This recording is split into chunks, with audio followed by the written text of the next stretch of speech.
palavra poderosíssima, uma palavra que dá destino à minha vida, uma palavra que mudou a maneira que eu enxergo o mundo a qual nós vivemos, uma palavra que move e movimenta a minha história. Então eu tenho aqui sempre falado para os alunos da escola que não podemos pregar aquilo que não vivemos, porque quando pregamos algo que não vivemos é uma mentira. Porque toda palavra que o Espírito de Deus revela em nós, Ele revela para um principal propósito, para que nós possamos viver essa revelação e ser movidos por essa revelação. E hoje, meditando novamente nessa palavra, o Senhor, o Espírito de Deus, falou muito forte no meu coração que eu devia compartilhar com você essa palavra que mudou a minha vida, que mudou a minha maneira de enxergar o mundo, que mudou a maneira de eu encarar as coisas e a vida. E essa palavra está em Deuteronômio, capítulo 7, versículo 9. Deuteronômio, capítulo 7, versículo 9.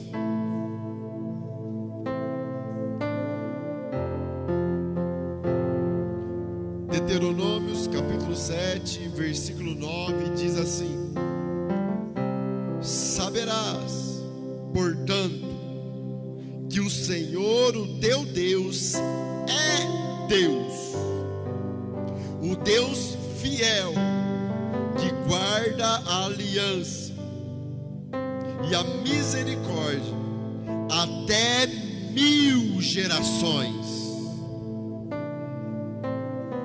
aos que o amam e guardam os seus mandamentos. Quem pode dizer aleluia pela palavra de Deus? Feche seus olhos. Eu queria que você que está aqui, você que está em casa, você ficasse de pé no seu lugar, que você estendesse suas mãos para mim, começasse a orar por mim, criar um ambiente espiritual nessa rede, para que a palavra de Deus seja ministrada aos corações dos aflitos, oprimidos e dos iludidos. Amém? Amigo Jesus, perdoe as minhas falhas, perdoa as minhas infantilidades, Jesus. Pai, perdoa toda falta de entendimento e clareza que há dentro de mim a respeito da Tua majestade. Pai, quão miserável sou, quão necessitado sou da Tua graça graciosa, como dependo da Sua misericórdia. Sem Ti nada sou, sem Ti nada posso, sou completamente dependente da Tua presença. Eu repetirei isso quantas vezes for preciso, Jesus. Sou completamente dependente da Tua presença.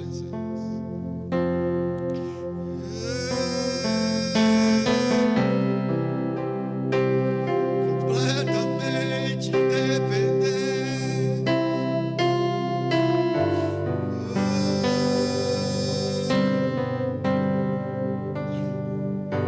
da Tua palavra. Encontre corações sedentos, que a Tua palavra encontre almas dispostas a renunciar e se arrepender. Pai, venha de confronto às nossas realidades, mudando o nosso destino, mudando a nossa perspectiva, mudando a nossa forma de encarar o mundo. Implante em nós mais da Tua eternidade. Nós te adoramos, te adoramos, te adoramos e te bendizemos. O Senhor é santo e misericordioso. Em nome de Jesus. Amém e amém. Você pode dizer assim: pastor, um versículo do Velho Testamento mudou a sua vida, mudou a rota da sua história, Mudou a maneira de você enxergar o mundo e a sua vida. Exatamente. Nós temos uma ilusão nos nossos dias. Escute isso, preste atenção. Você que ora em outras línguas, comece a orar em outras línguas. Jesus quer nos ensinar algo profundo nessa noite, amém? Quem pode dizer amém? Nós temos uma visão equivocada do Deus da velha aliança para o Deus da nova aliança. Parece que Deus mudou. Parece que o Deus da velha aliança era um e o Deus da nova aliança é outro. Isso é uma mentira. O Deus da velha aliança é o mesmo Deus ontem, hoje e eternamente. Quem pode dizer glória a Deus? Deus é imutável. Igreja, não foi Deus que mudou de uma aliança para outra. Eu preciso fazer essa introdução para que você entenda esse versículo. Não foi Deus que mudou de uma aliança para outra, mas foi a capacidade do homem de agradar ao Senhor que mudou. Pastor, o que você está dizendo? Igreja, na velha aliança o homem tinha a lei. O homem tinha um modelo que era a sombra do tabernáculo celestial. O homem oferecia sacrifícios de animais, sacrifícios incompletos, que não arrancavam o pecado dos homens, mas perdoavam o pecado dos homens. Na velha aliança, o homem não tinha Deus habitando dentro dele. Na velha aliança, o homem não tinha o Espírito de Deus habitando dentro dele. Na velha aliança, Deus não era a habitação dele dentro dos homens. Na velha aliança, o homem não tinha a nova natureza. Na velha aliança, o homem era completamente adâmico e caído. Pastor, o que é um homem completamente adâmico e caído? Ele era 100% homem. 100% homem, separado da glória de Deus por conta do pecado do primeiro Adão. Por isso que a primeira aliança ela foi ineficaz. Por isso que era sombra. Pastor, então você está falando que Deus não mudou de uma aliança para outra? Mas por que na velha aliança Ele deu uma aliança ineficaz para os homens? Igreja, porque na consumação dos séculos, no momento exato, na hora certa, se manifestou aquele que era perfeito, se manifestou aquele que era 100% homem, mas também 100% Deus, Jesus Cristo de Nazaré, o segundo Adão, aleluia, que trouxe do céu a vontade e a expressão exata da vontade de Deus.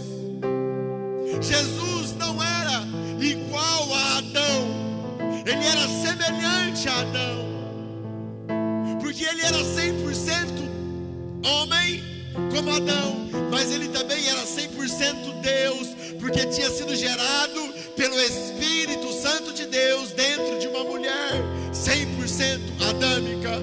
Quem está me entendendo, igreja? Quem está me entendendo, igreja?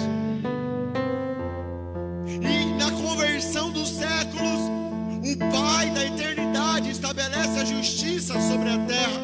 Jesus se encarna, habita sobre nós e nos dá agora uma nova oportunidade.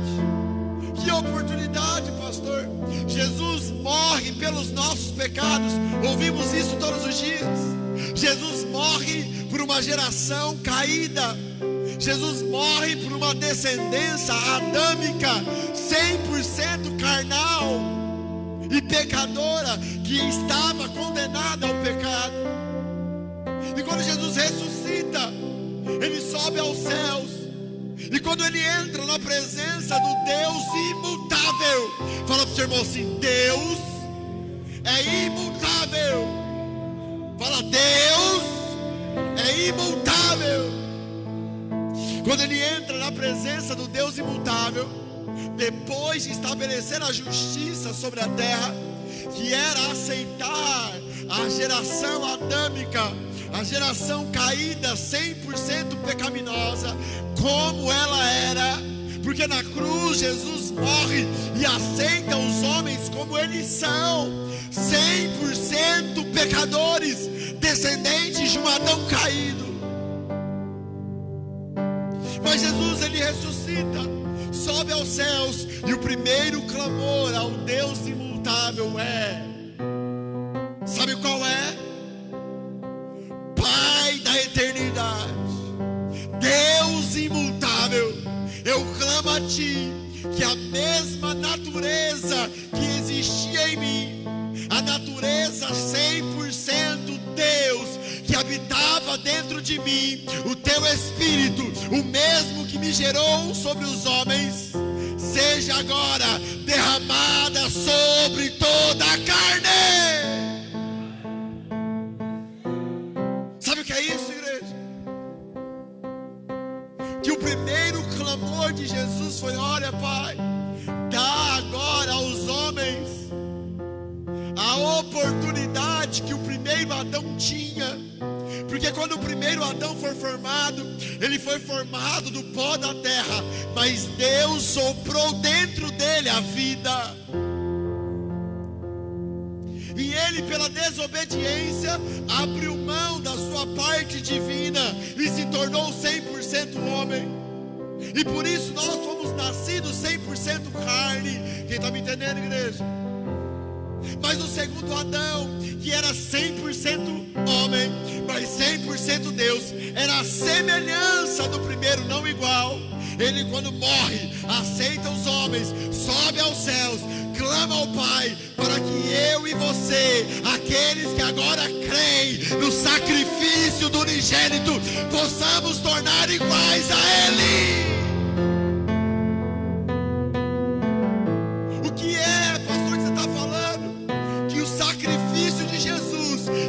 Amor dele ao Pai nos deu agora, nos devolveu agora e hoje e sempre a oportunidade que o primeiro Adão tinha. Quando o Espírito de Deus veio habitar dentro de nós, entenda isso, quando o Espírito de Deus veio habitar dentro de nós, dentro de quem? Dentro daqueles que creem e são batizados, nós voltamos ao estado original do primeiro Adão, antes do pecado. Quem está me entendendo? Não está difícil entender não, né? E Jesus devolveu o estado original. Por isso que eu gosto de dizer, Jesus devolveu o Éden para dentro de nós. Agora eu e você, fala comigo assim: eu e você somos 100% homens, 100% carnal e 100% Deus, filhos de Deus. Ó, isso pode soar estranho para você, porque a nossa mentalidade é tão caída que para nós ser Deus sobre a terra, para nós é governar sobre as pessoas. É verdade ou não é? Mas o modelo, aquele que era e que é e sempre será, Jesus Cristo de Nazaré, nos deu o exemplo do que é ser Deus sobre a terra.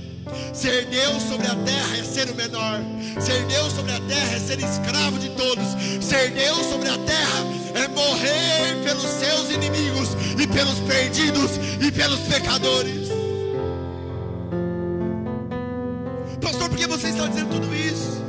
Eu estou dizendo, igreja, que quando Deus fala isso na sua palavra, em Deuteronômio, capítulo 9, versículo 7, que o Senhor, o teu Deus, é Deus e fiel, que Ele ama, que Ele abençoa 1000 gerações daqueles que o amam e guardam a sua palavra.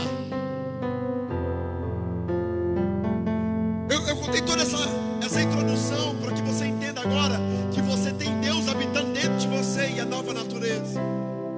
Mas quando Deus falou isso, em Deuteronômio capítulo 7, os homens não tinham essa oportunidade. A obra redentora da cruz ainda não tinha acontecido.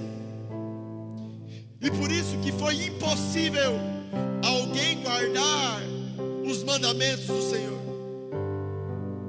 Por isso que a velha aliança não transformou, não santificou ninguém.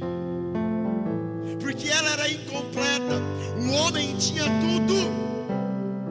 Tinha a lei, o modelo, mas não tinha a essência original do primeiro Adão, que era Deus em nós, a esperança da glória. Quem está me entendendo, igreja? Mas aqui nesse versículo, igreja, a minha perspectiva de mundo foi mudada. Quando o Espírito de Deus disse assim para mim: filho, aqueles que me amam, e o reflexo desse amor é guardar os meus mandamentos, eu abençoarei 1000 gerações. A Bíblia escrita desde Adão até os nossos dias tem mais ou menos 6.000 anos, 7.000 anos. 1000 gerações, se uma geração valer por 100 anos, é como se fosse 10.000 anos. Pastor, o que mudou a sua perspectiva, igreja?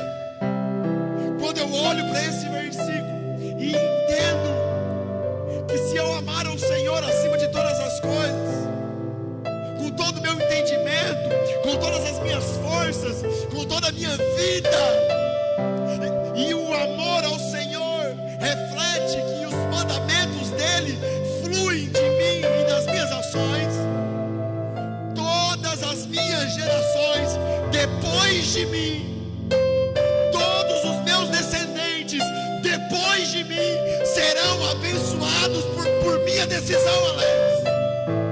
Qual decisão? De colocar o Senhor acima de todas as coisas. Igreja, quando eu entendi isso, eu entendi quão forte era o que Jesus estava dizendo um dia. Ele falou assim: aquele que não vai deixar pai, mãe, filhos, filhas, esposa, deixar tudo por amor de mim, não é digno de mim. Eu li esse versículo até então e falava assim: como que Jesus está mandando deixar aqueles que eu amo, aqueles que Ele me deu para cuidar? Quem já fez essa pergunta, igreja? Ela se revela, se esclarece aqui em Deuteronômio 7:9.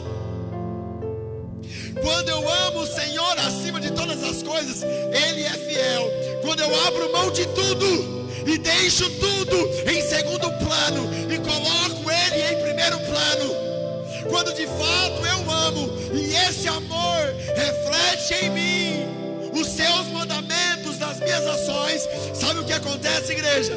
Não é eu mais que cuido dos meus, não é eu mais que corro atrás dos meus, não é eu mais que sou responsável pelos meus, porque agora o Deus que é Deus, o Deus que é fiel, o Deus que é Senhor, Ele é responsável pela minha geração e por 1000 gerações após mim.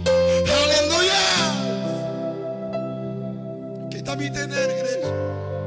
Para você entender melhor, quando você coloca o Senhor acima de todas as coisas da sua vida, quando Ele é a sua prioridade máxima, quando Ele é a sua única prioridade, é a única maneira que você vai conseguir para cuidar dos seus.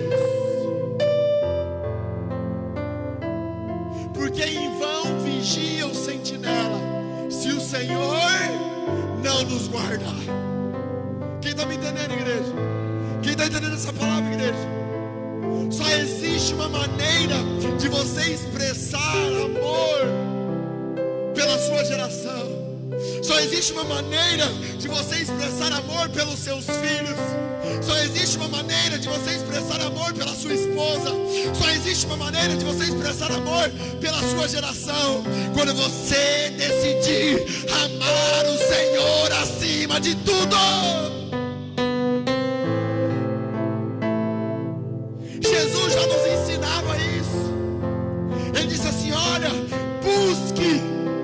meu reino acima de todas as coisas, e as outras coisas lhe serão.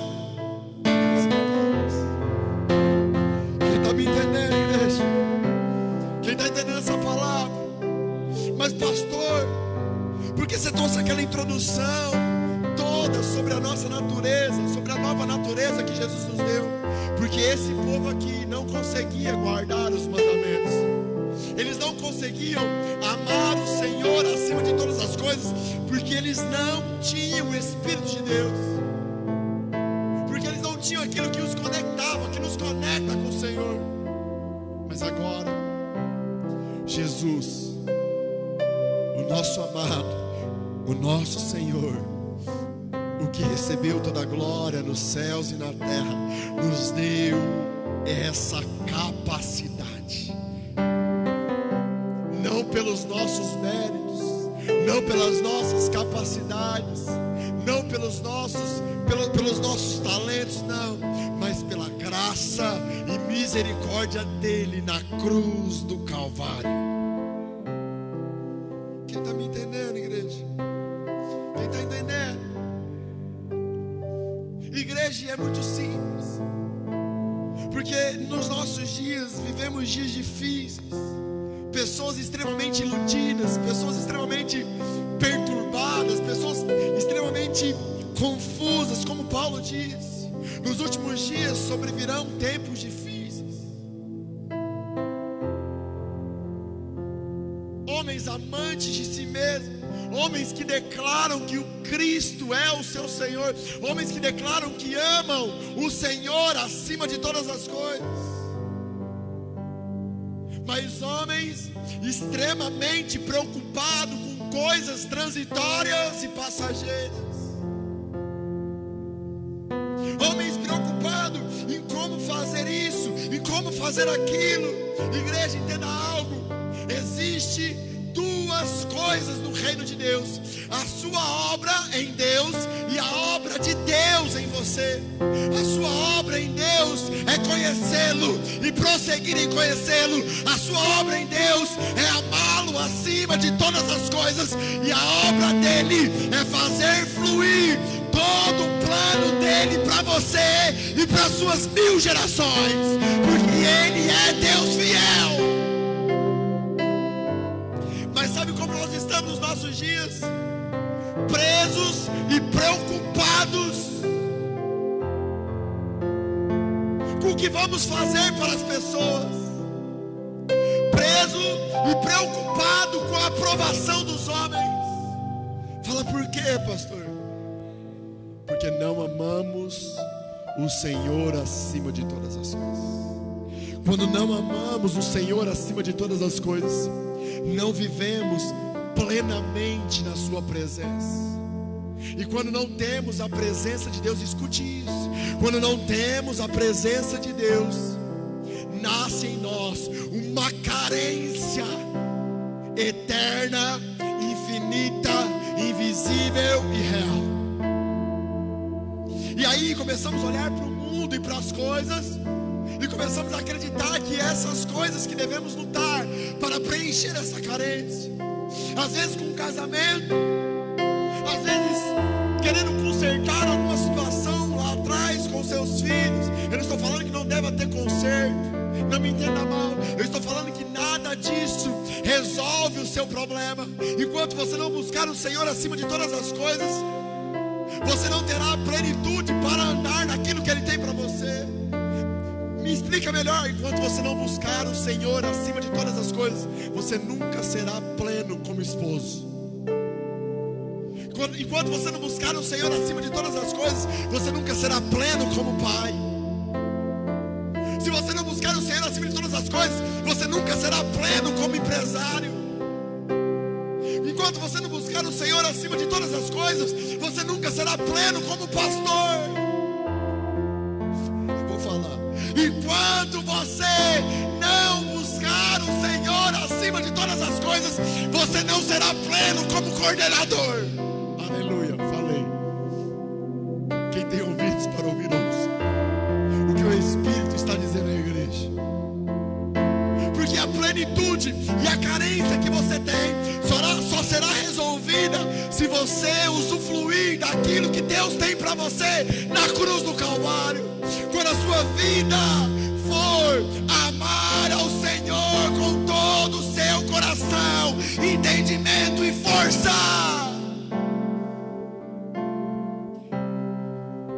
aí 1000 gerações será abençoado, porque Ele é Deus, porque Ele é Deus fiel. Não será mais os seus esforços, não será mais a sua capacidade. Você não precisará mais agradar ninguém, porque você é pleno e completo nele. Você não mais será feliz pelo número de seguidores que você tem. Você não será mais feliz pela sua conta bancária. A sua medição de paz não será o que o mundo está sofrendo lá fora, porque a paz que você tem no reino está dentro de você e é inabalável. Quando eu entendo esse versículo 9 de Deuteronômio 7, a minha visão muda,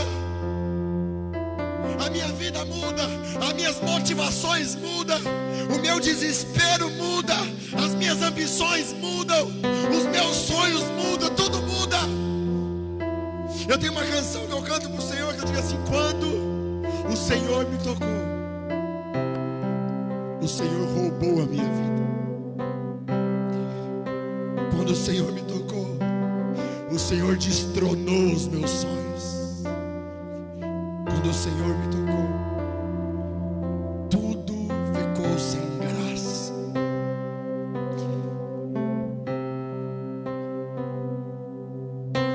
E eu entendi o propósito a qual eu nasci: estar com Ele toda a minha eternidade. Igreja, eu sonho com a eternidade. Eu já vivo a eternidade, mas eu sonho ser livre desse corpo, dessa cadeia carnal que nos prende. E eu fico imaginando quão pequeno e miserável eu sou. Devo receber uma posição bem simples na eternidade, mas eu nem me importo, porque o que me motiva a estar lá não é a minha posição, não é as ruas de ouro, não é a glória do céu. O que me motiva a estar lá é que lá eu o conhecerei face a face. Lá não será mais como por espelho, mas eu o conhecerei como Ele me conhece.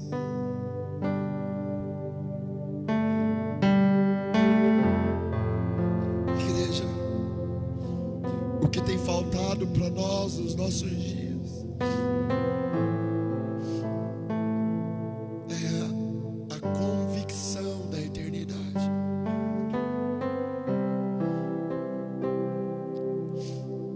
É a convicção daquilo que Jesus fez por nós. Um dia, em João, capítulo 13, Evangelho de João, capítulo 13, o apóstolo começa brilhantemente esse capítulo dizendo assim: Ele, Jesus, sabia da onde havia vindo e sabia para onde ele iria. João estava dizendo assim, ó, ele tinha certeza da eternidade, ele tinha certeza de quem ele era, ele tinha certeza que o Pai o aguardava. E aí João continua escrevendo esse capítulo e diz assim: olha, e ele nesse dia tirou a vestimenta de cima, amarrou uma toalha na cintura, pegou um balde e começou a lavar os pés dos discípulos. Pastor, o que era isso? Ele se colocou como escravo dos homens caídos, o semelhante a Adão, o que era 100% homem e 100% Deus, porque sabia da eternidade porque sabia que o tempo que ele vivia nessa terra era irrisório. Ele não quis reinar e governar sobre os homens, mas ele se fez escravo dos homens. Fala por quê, pastor? Porque ele era um ser convicto da eternidade. Ele sabia que não precisava lutar por nada dessa vida. Ele sabia que tudo que existe, que os olhos veem, é transitório e passageiro. Ele conhecia a glória imensurável do Deus infinito e invisível. Por ter convicção da eternidade, ele manifestou nas suas ações o amor dele a Deus. Pastor, o que você está dizendo? Eu estou dizendo para que a sua mente iludida, cauterizada, caia por terra agora. Entenda algo. Aqueles que amam o Senhor acima de todas as coisas, eles têm convicção da eternidade. E aí ele não tem problema nenhum e dificuldade nenhuma de se tornar escravo de todos os homens. Jesus se tornou escravo de Judas, que o traiu e o roubava. Jesus se tornou escravo de Pedro, que o abandonou e que negou ele. Jesus se tornou escravo de todos aqueles homens caídos, porque ele tinha certeza da eternidade, porque ele amava de verdade o Senhor acima de todas as coisas. E aí, quando eu amo o Senhor acima de tudo, no meu corpo, nas minhas ações, no meu comportamento, se manifesta os mandamentos de Deus. Olha o que Moisés escreveu aqui: até 1000 gerações aos que o amam e guardam os seus mandamentos. Então não se iluda. Se você diz que ama o Senhor de verdade, mas tem medo de morrer, é sinal claro da falta de eternidade. E a falta de eternidade e o medo de morrer vai gerar algo natural em você. Fala o que, pastor? O revidar, o se vingar. Todas as vezes que alguém fizer mal para você e para os seus familiares, e ainda você vai justificar isso, dizendo que você está defendendo os seus. Eu já vi gente usar versículo bíblico: aqueles que não cuidam dos seus são pior do que incrédulo. Entenda algo: a palavra é eterna, e cuidar dos meus é amar o Senhor acima de todas as coisas, porque aí 1000 gerações serão abençoadas. Quem está me entendendo? Quem ama o Senhor, quem ama o Senhor não tem dificuldade de se tornar escravo dos homens. Quem ama o Senhor não tem medo de morrer. Quem verdadeiramente ama o Senhor guarda os seus mandamentos e sempre está disposto a oferecer a outra face quando é ferido. Sempre está disposto a renunciar à justiça própria todas as vezes que alguém faz mal para os seus familiares, porque ele decidiu de verdade amar ao Senhor.